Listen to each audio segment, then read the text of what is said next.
Bismillahirrahmanirrahim. Assalamualaikum warahmatullahi wabarakatuh. Bihamdillahi wassalatu wassalamu ala rasulillah wa ala alihi wa sahbihi wa mawalah wa la hawla wa la quwata illa billahi wa ba'du. Qala Allahu azza wa jalla ya ayyuhalladzina amanu taqullaha haqqa tuqatih wa la tamutunna illa wa antum muslimun. Amma ba'du, ma'asyiral muslimin yang dimuliakan Allah Subhanahu wa taala. Alhamdulillah, di siang hari ini Allah Subhanahu wa taala masih berikan nikmat kepada kita sehingga kita bisa duduk-duduk untuk berthalabul ilmi di siang hari ini.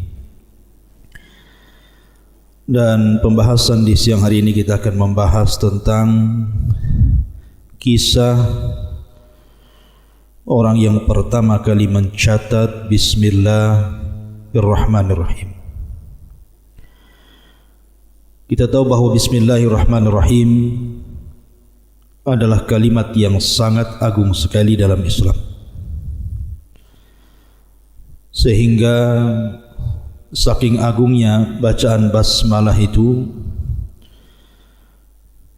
setiap kita membaca Al-Quranul Karim kita dituntut dan juga dianjurkan untuk memulakan dengan kalimat Bismillahirrahmanirrahim, kecuali saat membaca surah At-Taubah atau surah Al-Bara'ah.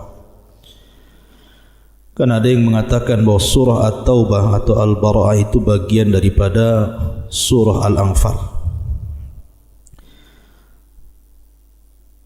Tentu karena kandungan yang sangat agung dalam basmalah ini, terutama ada dua perkara yang terkandung dalam basmalah itu, kenapa kita disuruh untuk membaca basmalah bukan hanya ketika membaca Al-Quran, tapi dalam setiap perbuatan dan ucapan kita. Karena dalam basmalah itu terkandung pertama al-isti'anah, permintaan pertolongan kepada Allah Azza wa Jal, dan yang kedua talabul barakah. Dengan basmalah itu kita mengharap berkah dari Allah Subhanahu wa taala terhadap apa yang kita katakan dan yang kita lakukan. Bahkan dalam perkara-perkara tertentu seperti seseorang masuk ke dalam kamar mandi, yang kita tahu bahwa kamar mandi itu penuh dengan syaitan. Apabila seseorang kemudian masuk ke kamar mandi dan mengucapkan Bismillah, kemudian dia berlindung dari syaitan laki-laki dan juga syaitan perempuan, maka kata Nabi SAW, satru ma baina a'yunil jinni wa awrati bani Adam idza dakhala ahadukumul khala an yaqula bismillah. Yang menghalangi pandangan jin dan aurat bani Adam ketika seseorang masuk ke kamar mandi itu adalah ucapan bismillah. Jadi orang yang mengucapkan bismillah kemudian dia mengatakan Allahumma inni a'udzubika minal khubthi wal khaba'ith, maka sekalipun seseorang telanjang bulat dan nampak aurat besarnya, maka jin tidak sanggup melihatnya. Tetapi kalau seandainya seorang tidak membaca basmalah dan tidak ta'awudz ketika masuk kamar mandi, maka mereka akan memandang aurat kita. Termasuk juga ketika seseorang makan dan minum. Orang yang tidak baca basmalah, maka syaitan ikut makan dan minum bersama kita. Termasuk juga halal dan tidaknya sembelihan itu juga ditentukan dengan ucapan bismillah. Kemudian juga apabila seseorang melakukan sesuatu dari perkara-perkara mubah, apabila dia membaca basmalah, maka perkara-perkara itu akan bernilai berkah di hadapan Allah Azza wa Jalla. Dan banyak lagi keutamaan kalimat bismillah. Yang ingin saya jelaskan adalah sejarah siapa yang pertama kali mencatat kalimat Bismillahirrahmanirrahim ini.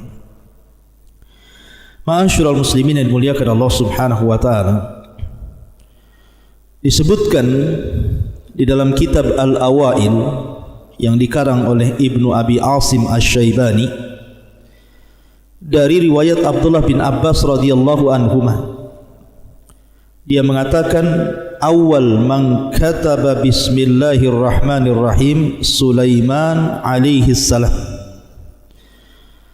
Orang yang pertama kali mencatat bismillahirrahmanirrahim adalah Nabi Allah Sulaiman alaihi salatu wassalam. Bagaimana kisahnya nanti saya akan ceritakan. Wa fi akhbari Makkah lil Azraqi, dan dalam kitab Akhbar Makkah yang dikarang oleh Al-Imam Al-Azraqi, wa awwalu man kataba bismillahirrahmanirrahim fi sadril kitab min ahli Makkah Khalid ibn Sa'id ibn al-As radhiyallahu anhu. Dan orang yang mencatat bismillahirrahmanirrahim di dalam sebuah buku dari penduduk Mekah adalah seorang sahabat yang namanya Khalid ibn Sa'id ibn As radhiyallahu anhu. Siapakah Khalid ini? Nanti saya akan ceritakan. Ma'asyiral muslimin yang dimuliakan Allah Subhanahu wa taala. Berarti di sini ada dua manusia yang pertama kali mencatat bismillah. Dari kalangan para nabi adalah Nabi Allah Sulaiman alaihi salatu wassalam, dan selain para nabi dari kalangan sahabat Nabi sallallahu alaihi wasallam adalah Khalid ibn Sa'id ibn As radhiyallahu anhu. Bagaimana kisah keduanya? Ma'asyiral muslimin yang dimuliakan Allah Subhanahu wa taala, ketika Nabi Allah Sulaiman alaihi salatu wassalam mengatur tentaranya, mengatur pasukannya, dan pasukan Sulaiman itu dari berbagai macam kalangan, bukan hanya manusia, jin, tetapi juga dari kalangan hewan dan juga burung-burung. Lah tiba-tiba kemudian Nabi Allah Sulaiman alaihi salatu wassalam kehilangan burung hudhud. Dia tidak berbaris dalam pasukannya, sehingga Allah Subhanahu wa taala berfirman tentang ini, wa tafaqqadat tayra faqala mali la aral hudhud am kana minal ghaibin. Dan ketika Sulaiman memeriksa burung-burung itu, maka Nabi Allah Sulaiman mengatakan, mengapa aku tidak melihat hudhud? Apakah dia termasuk orang yang tidak hadir? Maka Sulaiman murka dan mengatakan, lahu adzibannahu adzaban syadida au la adzbahanna au la ya'tiyanni bi sultanin mubin. Pasti akan kuhukum dia dengan hukuman yang berat, atau mungkin kusembelih dia kecuali dia datang kepadaku dengan alasan yang jelas. Lihat bagaimana tawadhu'nya Sulaiman. Kalau memang hudhud datang dan membawa alasan yang jelas, maka dia akan maafkan. Tapi kalau tidak, maka dengan ketegasannya Sulaiman dia akan menghukum dengan hukuman yang berat, atau boleh jadi membunuhnya dengan cara menyembelihnya. Tiba-tiba kemudian hudhud pun datang. Kemudian dia pun berbincang-bincang dengan kawanannya dan mengatakan bahwa Nabi Allah Sulaiman mencari dirimu, dan dia akan menghukum kamu atau menyembelih kamu kalau engkau tidak punya alasan. Kata hudhud, tenang saja, aku punya alasannya. Maka hudhud pun kemudian datang menghadap Nabi Allah Sulaiman alaihi salatu wassalam. Kemudian ketika ditanya oleh Nabi Allah Sulaiman penyebab gaibnya ataupun ketidakhadirannya dalam barisan pasukan itu, maka hudhud mengatakan, inni wajadtu imra'atan tamlikuhum wa utiyat min kulli syai'in walaha arsyun 'azim. Wahai Tuan Sulaiman, sesungguhnya ketidakhadiranku karena aku baru saja terbang ke sebuah negeri. Maksudnya negeri di sini artinya Yaman. Bayangkan hudhud terbang dari Palestina menuju Yaman, itu bukan jarak yang dekat, tapi jarak yang jauh. Artinya hudhud ini punya keistimewaan, punya kekuatan yang bisa terbang sejauh itu. Kemudian dia mengatakan, sungguh aku dapati ada seorang perempuan yang menjadi raja, dan dia dianugerahi segala sesuatu serta memiliki singgasana yang sangat besar. Tetapi kata Hudhud, wajadtuha wa qaumaha yasjuduna lisyamsi min dunillah wa zayyana lahumus syaitanu a'malahum fasaddahum anis sabili fahum la yahtadun. Akan tetapi kata Hudhud, kudapati dia raja tersebut dan juga kaumnya, sayangnya mereka menyembah matahari bukan menyembah Allah, dan setan telah menjadikan terasa indah bagi mereka perbuatan-perbuatan buruk mereka, sehingga menghalangi mereka dari jalan Allah subhanahu wa ta'ala, maka mereka tidak mendapatkan petunjuk karenanya. Ma'asyiral muslimin yang dimuliakan Allah subhanahu wa ta'ala, kemudian setelah dia menjelaskan banyak alasan dan menceritakan tentang apa yang disaksikannya dari istana seorang ratu yang bernama Balqis, Sulaiman tidak langsung percaya begitu saja. Bisa saja Hudhud ini berdusta. Makanya Sulaiman mengatakan, sanangdur asadaqta am kunta minal kadhibin. Kami lihat kamu ini benar bercerita seperti itu ataukah engkau berdusta. Kalau begitu aku akan menulis surat. Kau berikan surat ini kepada ratu itu. Idhab bi kitabi hada, pergilah dengan membawa suratku ini, fa'alqihi ilaihim, jatuhkan kepada mereka, thumma tawalla anhum fangdur madza yarji'un. Kemudian pulanglah, kau perhatikan kira-kira apa balasan mereka. Akhirnya kemudian Hudhud pun membawa surat daripada Nabiullah Sulaiman alaihi salatu wassalam, kemudian dibawanya ke kerajaan Balqis di Yaman, kemudian dijatuhkan, dan surat itu diterima oleh sang ratu Balqis tadi. Ketika membaca surat itu, maka sang ratu Balqis membuka suratnya. Kemudian dia setelah membaca isi surat itu, dia pun mengumpulkan para pembesar-pembesarnya. Kemudian dia bicara kepada para pembesarnya, qalat ayyuhal mala'u,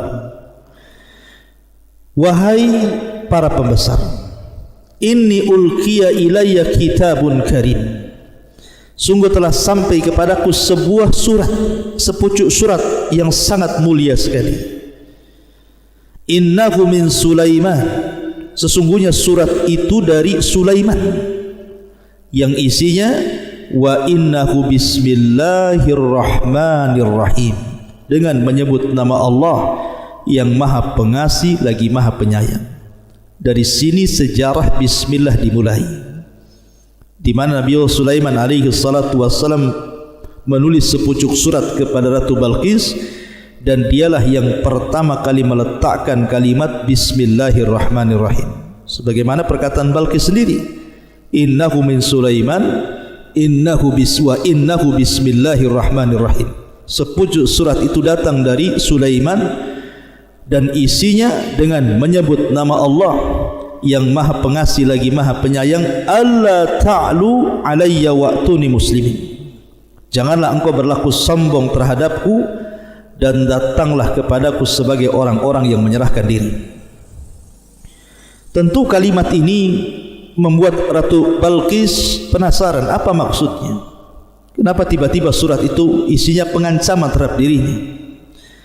Makanya kemudian Ratu Balqis mengumpulkan para pembesarnya dan mengatakan, ya ayyuhal mala'u aftuni fi amri ma kuntu qati'atan amran hatta tashhadun. Wahai para pembesar, berilah aku pertimbangan dalam urusanku ini. Aku tidak pernah memutuskan sebuah perkara sebelum kalian hadir dalam majlisku ini.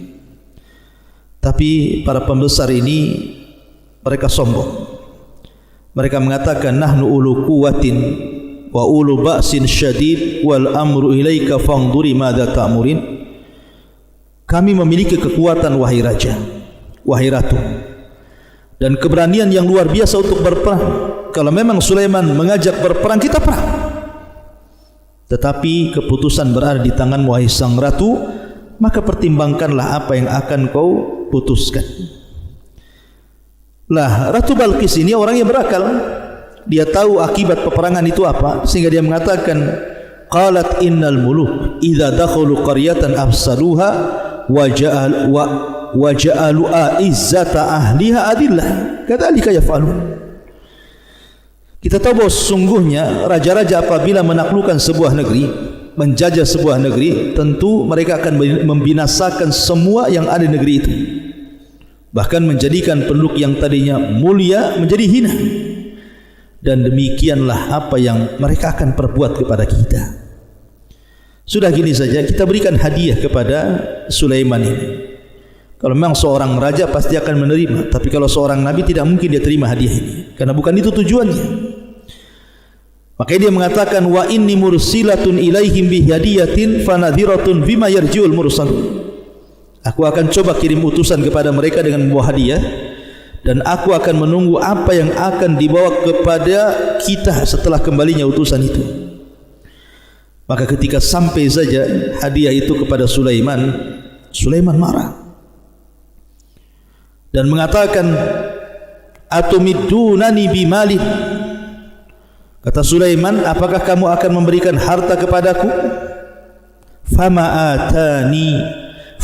atani Allahu khairun mimma atakum. Yang Allah berikan kepadaku jauh lebih hebat dibandingkan yang Allah berikan kepada kalian. Bal antum bihadiyatikum tafrahun. Tapi kamu merasa bangga dengan hadiah. Irji ilaihim falana'tiyannahum bijunudin la kibala lahum biha wala nukhrijannakum minha adhillata wa hum saghir. Kembalikan hadiah ini kepada mereka. Kami akan datang kepada mereka dengan tentara yang sangat besar, dan kami akan usir mereka dari negeri Sabah secara terhina, dan mereka akan menjadi tawanan yang dihinakan. Sulaiman marah. Artinya Sulaiman tidak mau hadiah itu. Yang dikehendaki Sulaiman adalah tauhid, keislaman mereka, agar mereka tidak menyembah berhala lagi. Intinya cerita ini panjang dan ini bukan mahal tempat kita cerita tentang kisah Sulaiman. Yang jelas bahwa di antara orang yang menulis pertama kali Bismillahirrahmanirrahim adalah Sulaiman alaihi salatu wassalam. Makanya Abdullah bin Abbas radhiyallahu anhuma, dia mengatakan, awal man kataba Bismillahirrahmanirrahim Sulaiman alaihi salatu wassalam. Orang yang pertama kali mencatat Bismillahirrahmanirrahim adalah Nabiullah Sulaiman alaihi salatu wassalam. Kemudian Ibnu Abbas radhiyallahu anhu mengisyaratkan tentang kisah sepucuk surat Sulaiman kepada Ratu Balqis, dan mengatakan, qalat ya ayyuhal mala'u inni ulqiya ilayya kitabun karim wa innahu min Sulaiman wa innahu bismillahirrahmanirrahim. Berkata Ratu Balqis, wahai para pembesar, telah sampai kepadaku sepucuk surat yang mulia, isinya dari Sulaiman, dan sesungguhnya dia mengatakan bismillahirrahmanirrahim. Dari sini menunjukkan orang yang pertama kali mencatat bismillahirrahmanirrahim adalah Nabiullah Sulaiman alaihi salatu wassalam, dan ini dari kalangan para nabi. Adapun yang kedua, sebagaimana disebutkan dalam akhbar Makkah lil Azraqi, awal man kataba bismillahirrahmanirrahim fi sadril kitab min ahli Makkah Khalid ibn Sa'id ibn As radhiyallahu anhu.